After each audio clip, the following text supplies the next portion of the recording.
Hoje é quarta-feira, dia 2 de outubro de 2024.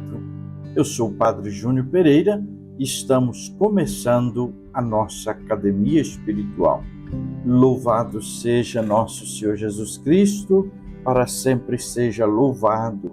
Salve Maria, Mãe da Misericórdia. Celebramos hoje a memória dos santos anjos da guarda.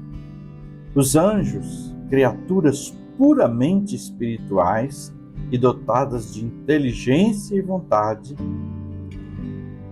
servem a Deus e são seus mensageiros. Começa agora a Academia Espiritual, a Palavra de Deus fortalecendo a musculatura da nossa alma. Comunicando, Padre Júnior Pereira.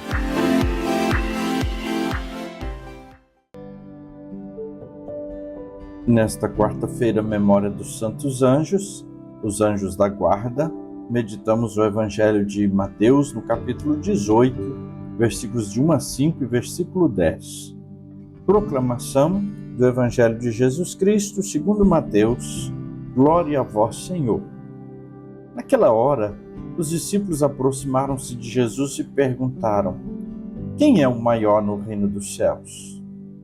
Jesus chamou uma criança, colocou-a no meio deles e disse: em verdade vos digo, se não vos converterdes e não vos tornardes como crianças, não entrareis no reino dos céus.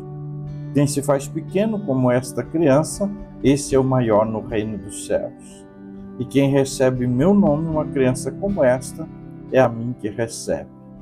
Não desprezeis nenhum desses pequeninos, pois eu vos digo que os seus anjos nos céus veem sem cessar a face do meu Pai que está nos céus.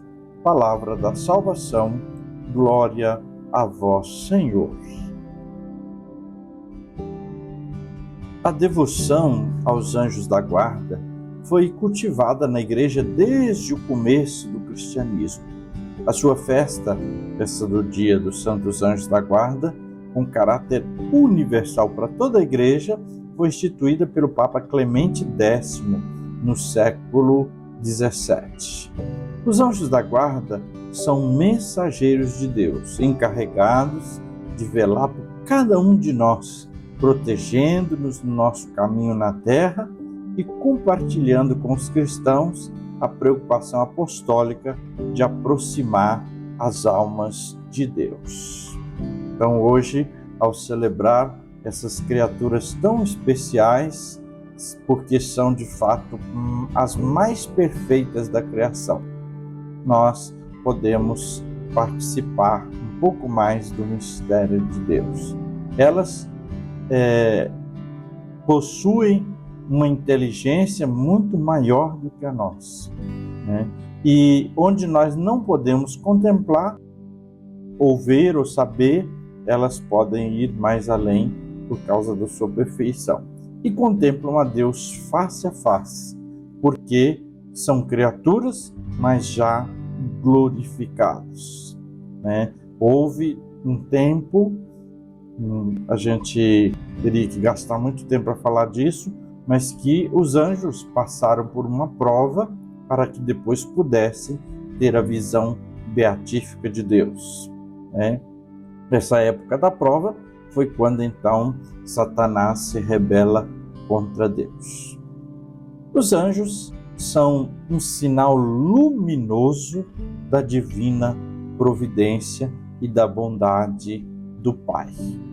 Eles mostram, revelam para nós como Deus cuida de todas as coisas, como Deus cuida de nós com amor e com bondade.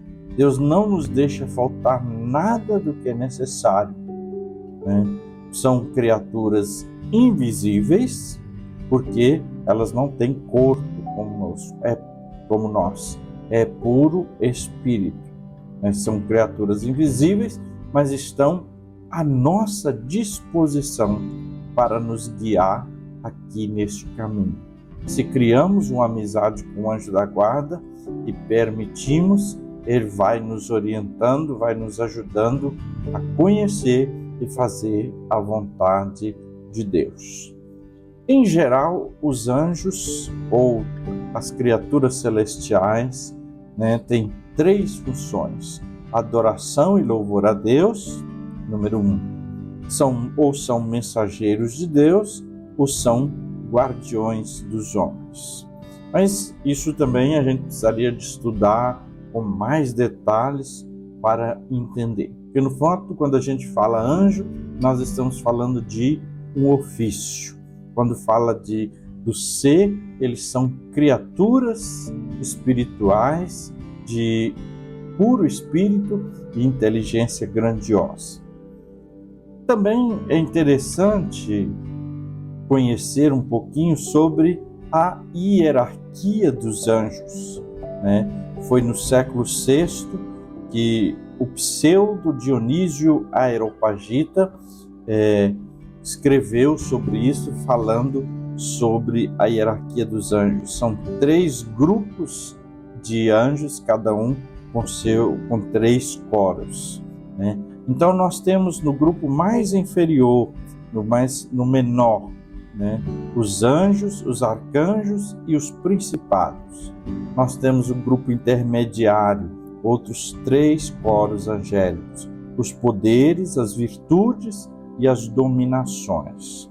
E depois nós temos num grupo mais superior aqueles que estão mais próximos de Deus, que são os tronos, os querubins e os serafins. Assim, entendemos um pouquinho desta vida e desta missão dos anjos. Os anjos, os arcanjos, como nós lemos no Evangelho, e os principados se ocupam das coisas dos homens e das realidades mais próximas do homem. Depois, os intermediários têm outras funções. E, sobretudo, os tronos, os querubins e os serafins são aqueles que estão diante de Deus o tempo todo, louvando e adorando a Deus, visto que nós não conseguimos, não fazemos o suficiente. Muitos santos também se distinguiram na sua vida, no seu crescimento de santidade, através da amizade com o anjo da guarda. E então é necessário, é importante a gente crescer nessa amizade. Ao mesmo tempo, ter reverência, respeito ao anjo da guarda, mas amizade, para que ele possa nos ajudar. Rezemos hoje aquela oração que desde criança aprendemos para criar amizade e suplicar a intercessão e a ajuda dos anjos da guarda. Santo anjo do Senhor, meu zeloso guardador, se a ti me confiou a piedade divina, sempre me rege, me guarde, me governa, me ilumina. Amém. E agora, a bênção de Deus. Que o Senhor te abençoe e te guarde. Que Ele esteja acima para abençoar, atrás para guardar, à frente para guiar, ao lado para acompanhar. Que Ele volte o seu rosto e dê sua paz e sua bênção. Que ela desça abundantemente. E abençoe-vos Deus Todo-Poderoso, Pai e Filho e Espírito Santo. Amém.